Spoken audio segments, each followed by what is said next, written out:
think a lot of it too is that they're all training and learning from the same sources, and they're all learning the right way of doing it. So it's just like really homogenized in that way. So you're not Yeah. a lot of new ideas, and rather than like thinking of themselves having like an audience, they think of like, oh well, we wouldn't want to offend people, so we can't say anything about that. So and a lot of it just really goes back to this idea of like being all things for all people, or trying to be, or not realizing, not even understanding what the proclivities of your audience are. Our book Punk Rock Entrepreneur by Caroline Moore, she talks about the idea of knowing your juggalos.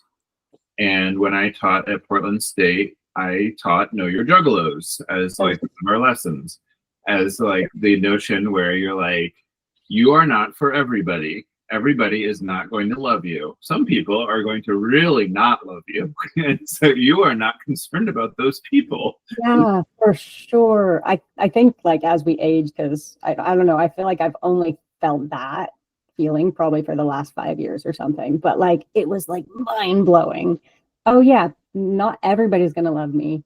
Yeah. And that's like seriously okay. There's so many people in the world, and they don't have to. And I don't have to love all those people.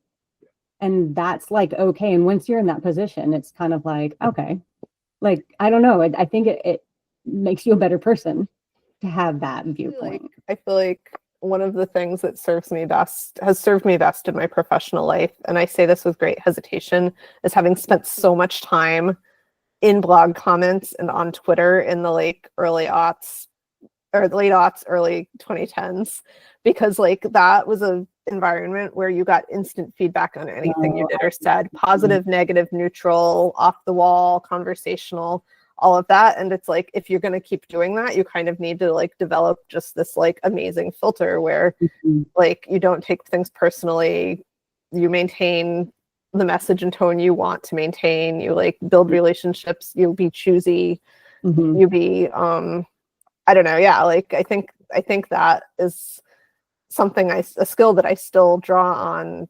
And I don't know if I'm like happy that I spent so much time staring at a screen and arguing with people, but also like, you know, when somebody comes at us with criticism, it's like a lot easier to like take it in stride rather than making sort of like catastrophic decisions about like what to publish and not to publish based on one person's feedback, you know. Yeah, or based on multiple people's feedback. Yeah, you'd be all over the map, right? Like one day it would be okay, and the next day it wouldn't be, and then someone would love it, and then someone would hate it, and exactly. And that all happens a lot slower. Like we get a ton of feedback, but it's like on a much slower scale. You know, we're not like getting bombarded by the hour. And it does honestly make it harder to take into stride and harder to see the big picture on a slower scale. Hi, I'm Joe Beal, the founder and CEO of Microcosm Publishing. I'm also the author of A People's Guide to Publishing, which distills what I've learned from selling millions of books over the past 28 years. I'm Elly Blue, the vice president of Microcosm. We started this podcast to share what we've learned with newer publishers, so you can learn from our mistakes. Or maybe you just want to learn about the publishing industry. This week, we feature special and first-time guest to the pod, Nicole LaRue, creator of the brand new, in fact, so brand new, it's not yet here, and it's the first in a new experiment that we're trying that we'll talk about more later, the Heart Tarot. I've always, as a designer or illustrator, wanted to do a tarot deck, like 100,000,000%. I think that's probably everybody's dream, right? I don't know why you want to put yourself out there to do 78 illustrations. I mean, it seems a little insane, and it's never come, like the ideas never come to me. And my wife is an energetics coach. She's like, she tells me why all the shit's happening in the world. And I'm like, it's another full moon. Like, why do they keep happening? Like, you know, in the whole world. So I'm definitely a brain person. And she kind of, I don't know, our combination is kind of great, I feel like, because she's all heart. She's like Cancer sun, Cancer moon. She cries. I try not to cry. And so the balance there kind of is kind of beautiful. And I think that's where this idea that the heart knows things that the mind can't explain. And so when she tells me something and I'm not super woo, I'm like, but like, I can't deny you right now. And that makes me so frustrated, but it also makes sense. It's like, oh, okay. I see like the universe is like saying something. And so I thought like, holy smokes, like if I could build on that, where I think a lot of people who go into tarot are a little skeptical anyway.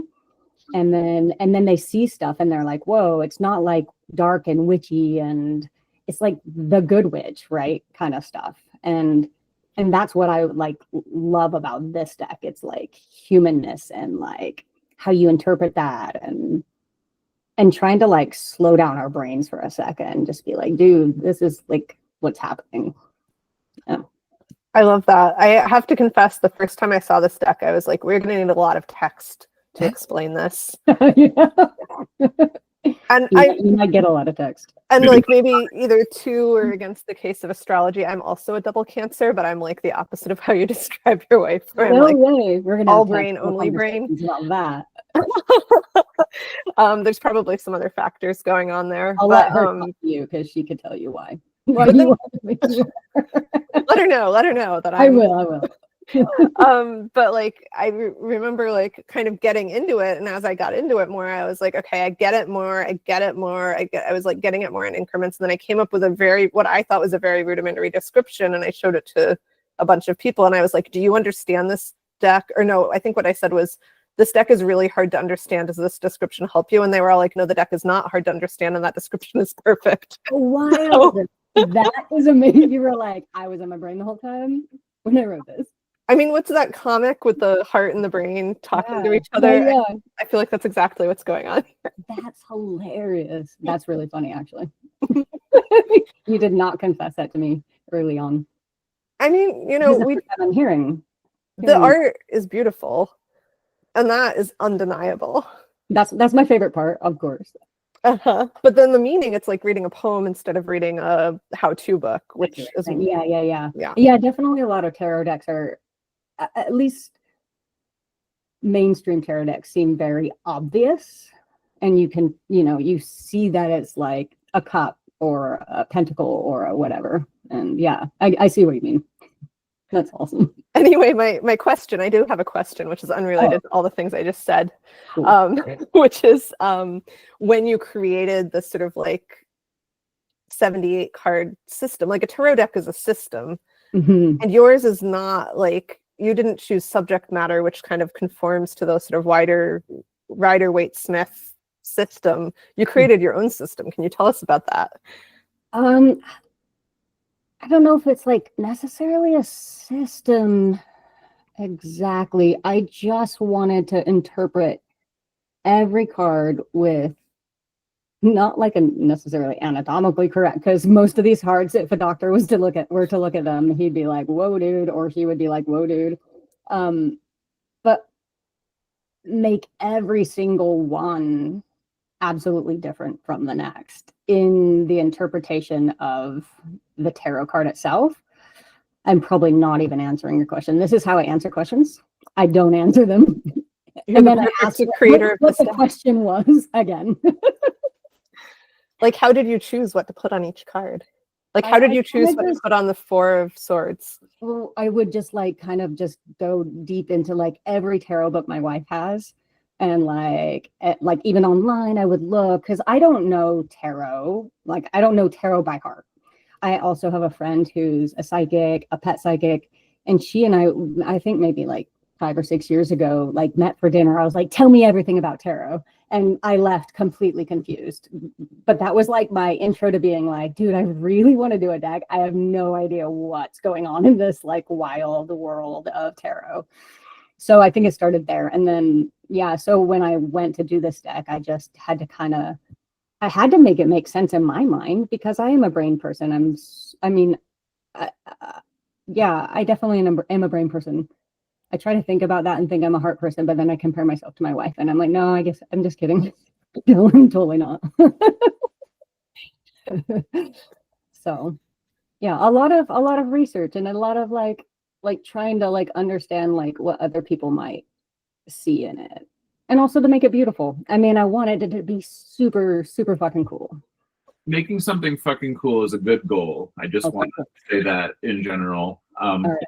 But as a secondary goal, you have achieved a lot of other things in life. I mean, you're a working tattoo artist. You have like a background in design.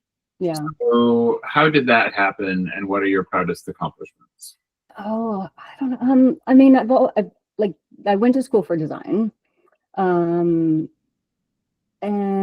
I don't know, for years and years and years, I would do things to make things just look pretty. I mean, like, that's what we're taught. We're like, make them look cool. And in 2017, I did the Women's March on Washington logo, which was like happenstance and then also like game changer kind of directionally for me. And it felt like, oh shit, like I can make things that like are meaningful and helpful and beautiful. Like I don't have to just make something look pretty. I knew I didn't always want to, but I'm like paying my bills, right? Like I'll take on whatever ugly job that I need to take on. And I don't know, I think I'm just at a point in my career that it's just really has built to this point now, for at least in my mind. I don't think my projects could get any better. And I hope they do. Dude, I would love that. But I'm doing my dream projects right now, currently. And half of them are with you guys. It's fine. Like, seriously. No, I'm so over the moon with so many things, like work-wise. And it's even hard to call them work, even though it's a lot of work. But I also can't quite believe that I'm doing them. Like this tarot deck and a graphic novel, and I'm a tattoo artist. Like, what the fuck? Like, where is this, but it didn't just happen to me. I mean, I've definitely worked toward it and love what I do, and things have changed and evolved and grown, and I'm just finally at a place. I mean, I'm old, so I hope I'm doing good things by now. Like, that's like, isn't that everybody's life goal before you die? Just in case. Your teenage self probably thinks you're so cool right now. Seriously, they probably do. They're like, whoa, we never could have imagined. I'm taking this marketing workshop for tattoo artists specifically, and the guy goes, and it's like 100 of us, 100 weirdos, right? All in the same call. And he's like, but people think we're so cool. And everybody's like, he's like, I know we're a bunch of weirdos. We're all introverts. We're like super, super nerdy. And people think we're amazing. And we're like, yeah, sure. We like, none of us are like, we're cool people, but it makes me laugh. So let's see, you're doing all these things that are cool and that are meaningful, and they're so different from each other. So like the projects that we are working on are this heart tarot. That's very like, it's like every card is a work of art that you would want to hang on your wall. Which actually is not a bad idea to turn some of maybe we should talk after the podcast. Yeah, we'll talk. And then also a graphic novel about disordered eating and eating disorders, and books of wordplay, essentially. Yeah, that's a good way. I was waiting to see what you might say about it, because I was like, I don't know what I would say. But like, and then you have other projects too. So my question is like, what's the common thread that pulls all of these things together? Along with your tattoo work? Dream projects. I mean, they've been in my brain for a long time. Tarot for sure. In other words, the wordplay books have been like in the works, but no outlet. And then Food Fight is definitely like, that's been, I don't know. It just had to be the right timing. It's kind of like life. It's oddly like it didn't need to come out until now. So I don't know. Like, honestly, I'm going to ask my wife all these things again, because she'd be like, this is why. And I'll be like, damn it. Because of the stars. Do you feel like that takes the mystery out of life? No, because I only like 3/4 believe her. Okay. Because my brain's like, nah. But you also can't like disprove her. And that makes me mad sometimes. In a big way. Yeah. My take on astrology is that I hate that it is accurate. Yeah. Okay. Okay. We're on the same team then. Yeah. Right. And The universe is something funky, and there's something funky going on in there. hmm So, but yes, it absolutely ties into the theme of the heart explains things that the mind can't. Totally. It Which really is does. the theme of this deck for those new to this deck. So let's see. This is your first tarot deck, and now I'm trying to remember. It's not. Oh yeah, it's not your first book by a long shot. We actually Mm-hmm. have been carrying books you've done with other publishers for years and years and years before Mm-hmm. you approached us, which was super cool. We were like, oh, this is an author we're familiar with. Yeah. How did you get started with books? Like, why books? We're talking to publishers here, so we got to throw them a bone. Yeah. My senior project for my bachelor's degree was, in fact, a book. So I was doing bookbinding and letterpress printing at the time. Cool. Totally fighting my graphic design teachers to let me illustrate stuff.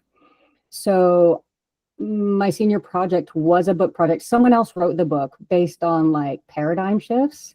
And it was like this cute little frog. And it was like, I can't even remember the whole deal. So, but I illustrated a 50-page book. I letterpress printed 50 copies of this book, and then I hand bound them. And funny enough, Gibb Smith publisher in Layton, Utah, whom I worked for 4 years, someone introduced me to Gibb Smith at the time and was like maybe you should like approach them, and I never did. But then in 2019, I was at a gift show in New York, stumbled again upon Gibb Smith Publishing. They offered me a job, and I moved from back east, back to Utah, and worked with them and fell in love with what they were doing. And I'm still doing a bit of freelance for them, working on some book projects, a lot more illustration, which is kind of my passion. But yeah, none of it makes sense, but it all works out. So, yeah. I like this take. So you've been very complimentary to our model. So I guess for our publishing audience, what do you think is different about our model than like what you had come to appreciate, understand, be frustrated by, etc., with your publishing history, which seems to span like the better part of 20 years, I guess? Yeah, a bit. Yeah. You guys are liberal enough to take on people you believe are doing good things. And I think other publishers, from my experience, and I know you guys have to sell shit, like that's your job, but I think it's so heavy-handed in the sales part of publishing that I've experienced a lot of resistance toward projects that they can't quite wrap their mind around. And I don't know, I just think like, but then you see all this other garbage being like, I'm sorry, publishers, but there's a lot of garbage out there. Yeah. And so I think Microcosm has been like so refreshing to me. You guys have been just like, and you've turned down another project of mine. So it's not like, oh my gosh, you guys are going to take on everything.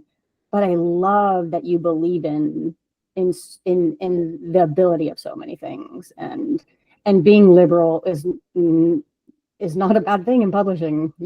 I don't feel it in other places. We built this software from scratch to solve our own problems starting in 2001. It's not only the reason for our survival, but the reason we've been a Publishers Weekly fastest growing publisher 3 years in a row. Now we want to share it with you. Join Working Lit and get back the agency to understand your publishing business, market and sell your books, and painlessly pay royalties. Working Lit, doing the math for publishers. Visit workinglit.com to give it a try. I do think we're like significantly further to the left than most of the industry, but I think that's kind of inconsequential. Like I think it is entirely to do with the idea of like, I think publishing has a capacity problem, and I think that's why you get these books that are like malformed or misdeveloped or like crappy in their execution, is that you're like, oh, everybody was kind of like phoning it in because they had too much to do. And then like that is, I think, like often the gross reality of it. But you know, and so like a lot of that can be fixed in systems. Like, for example, we made it so we don't announce a book until it's like done or ready, you know. So like rather than having a deadline and then saying like, okay, when you like get it to us by this date, and then we rush it through processes, and then we're kind of like, wait a minute, this book is really not all it should be. Like we do it the other way around, where we're like, when it's ready, we can do it. And then because of that, we don't do things that are time sensitive or current events or you know, whatever you want to call that. And I think like it's always like little things like that where you can then be like, the spring season is like, you know, we're not, and we treat kind of every book equally. You know, we don't have like lead titles in the sense that like they don't get any extra push, even though we know some titles will outdo other titles. Sure, yeah. I mean, but that's so vastly different than the publishing world, but like I feel like, I mean, even in all y'all's emails and things, I feel like you do just keep an eye on your systems, and you make changes when you need to make changes, and like when the world's shit, you like think about it and think, oh my gosh, you know, like now what are we going to do with what we've got going on? And that's impressive to me. Yeah, I think we actually ended up delaying your graphic novel because we were like, we are not confident in our ability to sell something like this if the economy keeps being this way a year from now, which, you know, honestly might be the worst idea ever, because what if the economy is amazing a year from now and everybody wants to talk about eating disorders? But I'm sure it will coincide just like that. Yeah. I really could not respect that more, honestly. I've had a couple of books come out and like it right as COVID hit, or you know, just like, and they just disappear. You don't get a second chance. And so yeah, is it shitty to wait another year? Yeah, it feels like ew, gross. And also, holy shit, I don't want it to disappear. It's too important. And so for you guys to even throw that into the, you know, the mix is gigantic to me. It's such a difficult game of prediction, and thank you for being so cool about it. Honestly, I had to give that news to a few people, and nobody was like uncool about it, but you were definitely the most like supportive of the decision. Probably because I have experience, you know, like it not like, I mean, you work so hard on, I mean, this is no joke. Like I think people think, you know, it's like having babies. People think like it just is like no miracle. I'm like, dude, it's a fucking miracle. You have a baby. You do a book, it's not just like someone just throws that out there and it's just magically appears. It's so much work and so much thought, and then on both sides, from me and then handing it to you guys, it's a big deal. It is a huge deal. It's a lot of labor that a lot of people put into it. And Joe's right. We're all over capacity too. So it can be really easy to just be like, oh my God, this. Yeah. Like being able to slow down and do it right. I feel like every opportunity we can take to do that has served us well, until we get really, really behind schedule. And then it serves us very poorly because then we're rushing again. Right. Because you guys are humans. It's weird. It is. We are weird. It's true. I love it about you guys, though. We're comfortable with that detail. So, but it's and I think that is interesting, because you know, and it's also like we've done it. Well, we haven't done it this way, but we've done it for decades. So part of it is like you get to the point where you're like, oh, what is a better way of doing it? And I think maybe being open to it is, you know, open to change is weird or different. I don't rightly know. You know, you know, my last job, I worked at a restaurant, so I haven't really seen how other people do it. I have done consulting work, and I have seen there's people, as one person put it, more afraid of changing than of failing. And really interesting and very true. I think that's I think that's definitely a truism for sure. I think I'm starting this marketing workshop, and the guy was like, what's stopping you from doing stuff? I was like, well, I mean, because I don't know, like, because it's not going to look good, or, you know, he's like, you're basically like throwing away thousands of dollars by not starting. And I'm like, I mean, it's kind of the same idea. Like, I'm not going to change because this is too comfortable. And yet, like, what am I losing out on by not changing what I'm doing?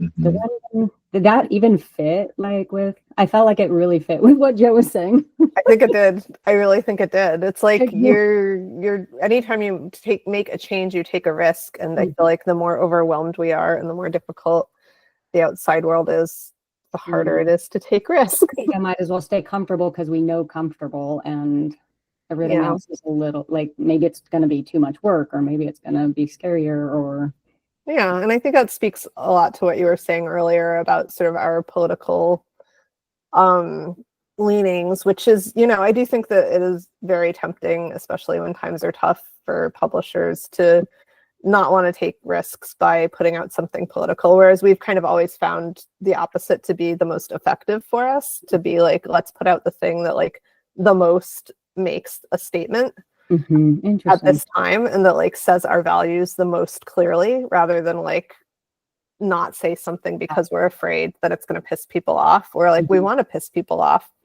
because those are not, we want to give people a way to sort out what they want to read and what they don't want to read, and what better way to do that than being like in your face about it. But the funny thing is, we have a little ad, a little page in the front of all of our books that has like a picture of me and Joe in the bookstore, and then this little statement that begins like, in a world that is has been inching ever further to the right for 80 years, we are a centrist publisher. And occasionally, I don't think most people notice that or read it, but occasionally someone on our staff will be like, so for real though? And it's hard because it's like they can't understand, like our role is like, we're providing information. We're not telling you what or how to think. We're saying like, here's something else to consider. So honestly, it's like it's like partly the test of like, if you're just looking for things that you agree with, you're in the wrong place. I love that though. And why would, in the publishing industry, why would we go somewhere just to feel comfortable? I mean, it should be the opposite. Yeah, I feel like the word searching for. Totally. The word centrist has a weird, I feel like that's changed a little bit, because now you think of those like undecided voters in Ohio, and you're like, who are these undecided voters? What's going on? But like, I have come to like really appreciate and respect that phrase, especially as it's often my job to explain to the person who's confused or upset about it what we mean by it. Or just like, talk them through it while they process it. And I'm like, yeah, nobody comes and works at a place like Microcosm or is an author at a place like Microcosm because they're like, I'm excited to identify as a centrist. But like, the way that I see it is like, we are pushing the Overton window, which is a phrase I just recently learned from Joe. Thanks, Joe. Like, we're like, part of our role as a publisher is to like change the discourse and to define, like, be definitive in some way, like we are literally putting out the work that people are reading and talk, and that's changing how they think and changing how they talk, at least people who are reading our work. And like, let's do as the best we can to like shift the discourse. What do you as Microcosm feel like is like the roadblock for other publishers to come at it that way? I mean, I can say what I think, and I have like, this much knowledge around it. It would just be what I've seen in my opinion. But like, that's not it's so not in the industry. Like, for real, it's not. So what do you see it being like? What's the roadblock for people, other publishers? I don't think they have a background in restaurant management. Yeah. You're dude, they have no idea what's going on in the world. I actually would love to hear your opinion, your take on that. Can I hear yours first? I don't know. Honestly, I do think all the publishers I talk to, like, they're out there doing their best. And I think that like, sometimes it's easy to lose the forest for the trees. Like, when you're small or when you're not at the top, you're looking at books on a case-by-case basis. When you are at the top, you're all caught up in the like payroll and conferences and balance sheets of it all. It can just be, I think it can be hard to like step back and be like, corral all of that into a point of view. And we're almost like the perfect size to be able to do that. Like we could do that when we were small because we were fierce fighters and we could live in a dumpster and not care if we succeeded or failed financially. But now it's like we're large enough that we can push that, but we're small enough that we aren't, and we're not like lost in the weeds of like how to do things anymore. Like we know how to do the work, but yeah, but we're still small enough to be agile and to be like, are we going to take a chance on this? Yes, heck yes, we are. Yeah. And this is why, and not lose track of who we are. So I don't think that really, I don't know. I don't want to throw our fellow publishers under the bus with my answer. No. And even with the question, I don't mean that. I mean, I think anybody who goes into publishing is like wanting to do amazing things for the world. Like, I don't know if you could love a book or books and not have that. We're not going into it to make a lot of money. That's for sure. Yeah. So definitely, I love, I mean, publishing, like books, like across the board, anybody in publishing, I think it's like the business part that like crumbles people, and that makes me sad. That like breaks my heart, because I think, you know, people would have it some other way if they felt like they could. I know I have to, like, I mean, back to hearts and brains, like I feel like the more difficult business and management decisions I have to make, the more I have to sort of like protect my heart from becoming hard. No kidding, for real. We turned down something of yours? I don't remember this. I said something beautiful instead. It was like a poetry reworking words from authors from really gross books. Oh, I don't remember this. Maybe we should talk. We don't think of it as we're working with people. We think of it as like project to project. You know, and like obviously if we have a relationship, like it's different, but most of our bestsellers are debuts. Most of our things are based on the value proposition of the work. Like we don't sign somebody because they're a celebrity. We sign them because the book is cool. Yeah. But at the same time, it's like we wouldn't sign a book we couldn't sell from an author we loved working with. But we do need every book we sign to have an author we can work with. So like, you know, now that we know what it's like to work with you, we don't have to vet that part anymore. We'll stop all next future projects. We're cutting her off. We had that podcast interview and holy shit. She's too pleasant to work with. It's too easy. We need more of a struggle. That's what they all say for sure. Our industry is run by billionaires and conglomerates. At Microcosm, we wanted the freedom to independently sell our books, easily pay royalties, manage our inventory, and understand our business all in one place. That's why we've been using our own software since 2001. Now, we want to share it with you. Working Lit is the only business success software that is created and owned 100% by publishers for publishers. Join Working Lit and get the agency you need to help your business grow. Visit workinglit.com to try it for free. And one person writing you a letter to tell you what they think about your book can like change the course of your whole week, month, year. Your whole being, basically. So why do you think that they don't do it? I think almost for the exact same reason, and I would have worded it that like I think humans go into publishing with like dreams and like excitement and the love of it, and I think it has been built into such a big business that once it's there, even going back to what you said, Joe, it's really hard to change because this is comfortable, this is working. However that's working. Is it like majorly successful is it mind changing? I mean, how do we define success? But like you're here and then it starts to be about numbers and then forest for the trees, like Ellis. I mean, I really feel like I've seen that, and that's really unfortunate, and it is our world.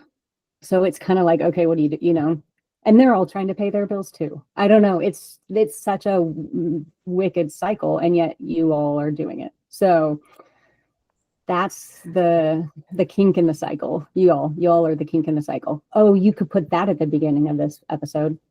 We're the kink in the cycle. You guys are the kink in the cycle. I think that's a good one.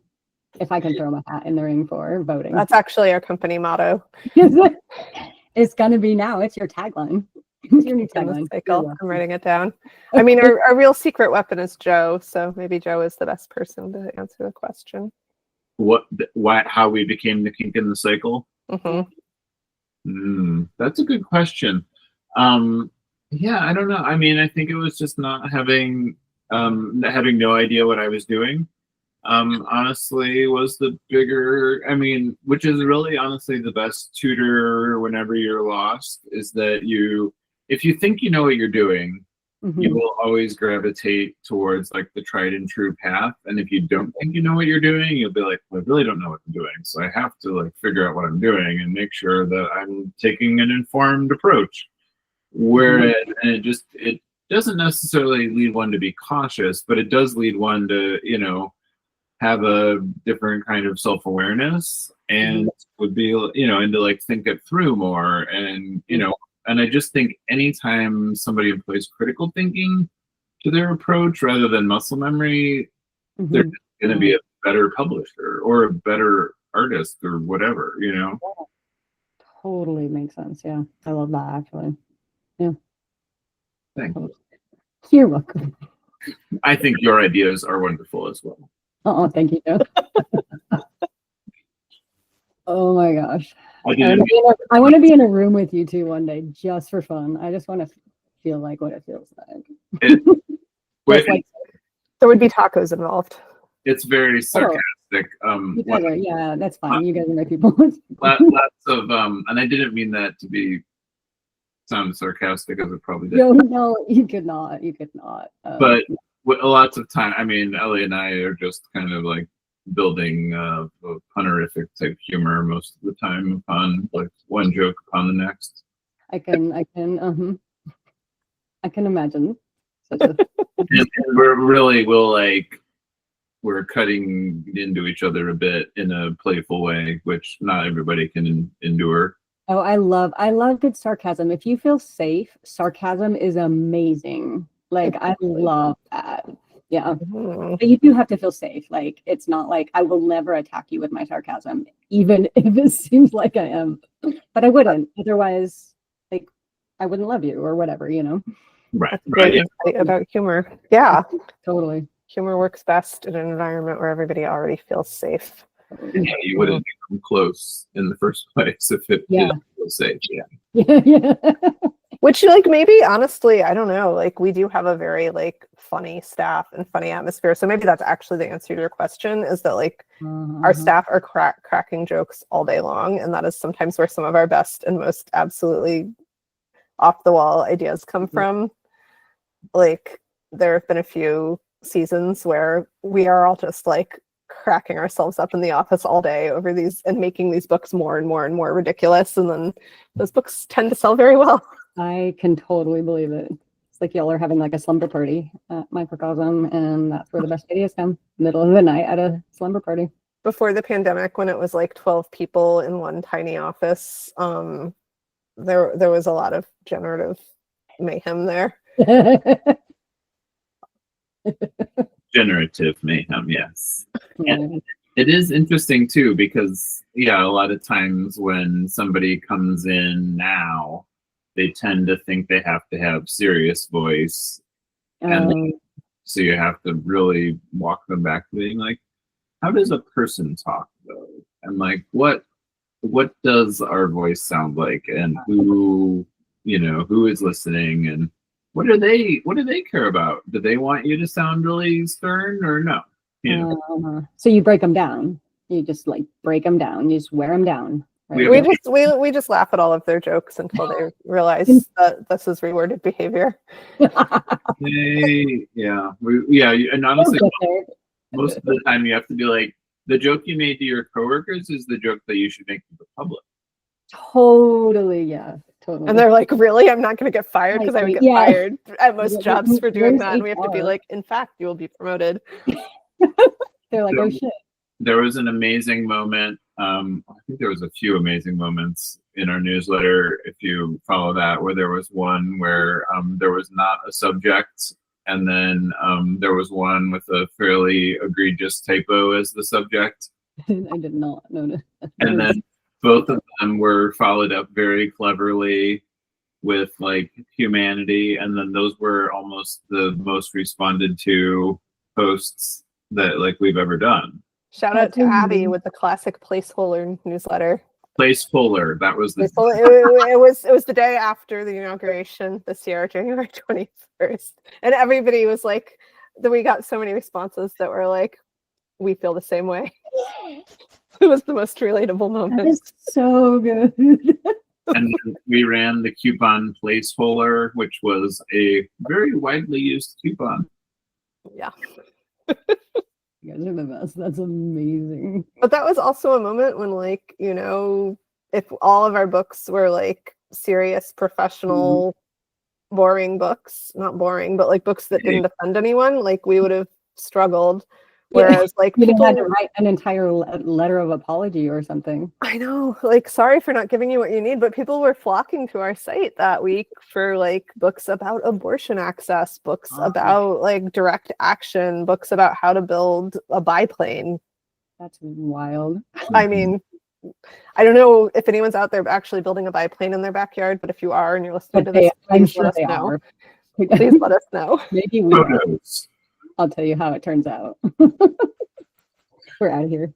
I know, but yeah, people were like prepping hard, and we already had all that stuff because we weren't like being reactive. Like we were like, this is kind of always what we've done. Yeah. It's amazing. You guys are amazing. And thank you. And I think it's the difficult thing of people panic and they don't think about like, what do people need from me right now? You know, like really always the question, you know, like that's kind of why you do something. Like you don't, I mean, well, maybe you do it like selfishly, but like presumably most people do it because they're like in service or in some other way, like in thinking of what their audience needs. Yeah. Well, Nick, can you tell us about any projects we don't know about that you're working on that you're really excited about? Yeah, what are your top secrets? Yeah, top secrets. I think all my top secrets are with you guys.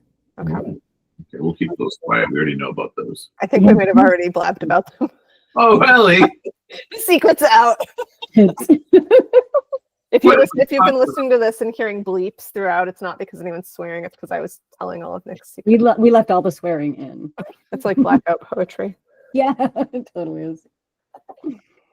I don't think I have anything crazy going on. I always have things in the works, but I think I'm in a place to like see where these big things, like these big heart things, honestly, for me go. And tattoo clients are kind of rad. Like I'm a super introvert and I'm like their therapist, and it's kind of crazy cool to hear all their stories. There's going to be a book out. There's going to be a book in this.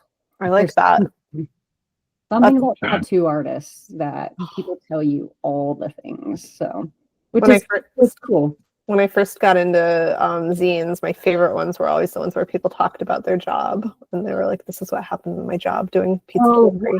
Yeah. I would totally read a tattoo artist book. Yeah, people have so many stories. It's wild.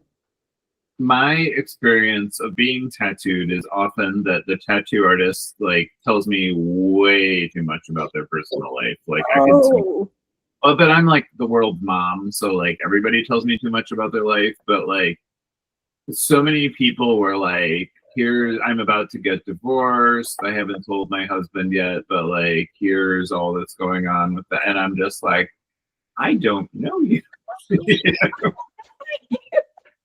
Yeah, many things like that. Or like somebody will come up and be like, "I think you know my ex. Here are all the worst things my ex did," you know, and just like you're just like, oh, cool.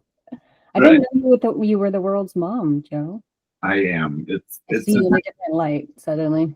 It's a difficult title, but I try to do my best despite it. You know? Heavy. It's probably pretty heavy. It's a lot of responsibility. I'm really sorry. Good job. I'm glad someone's doing it at least. So right, I do like clock out early some days. So another thing that we're doing as the world's mom is that you're a test case for a new workflow where we had been through a lot of difficult deck manufacturers and printers, and for some unknown reason, like, well, this may all change by publication time, but as of now, like, decks take 3 times as long to print as books do, and there just aren't, and it's not like there's like that much more work or different work or whatever. There's not enough manufacturers doing it. So that's part of it. But a lot of it is just like we were getting really inconsistent quality and production problems. And like we're doing the 3rd set of jobs with the same manufacturer for the first time in 5 or 6 years.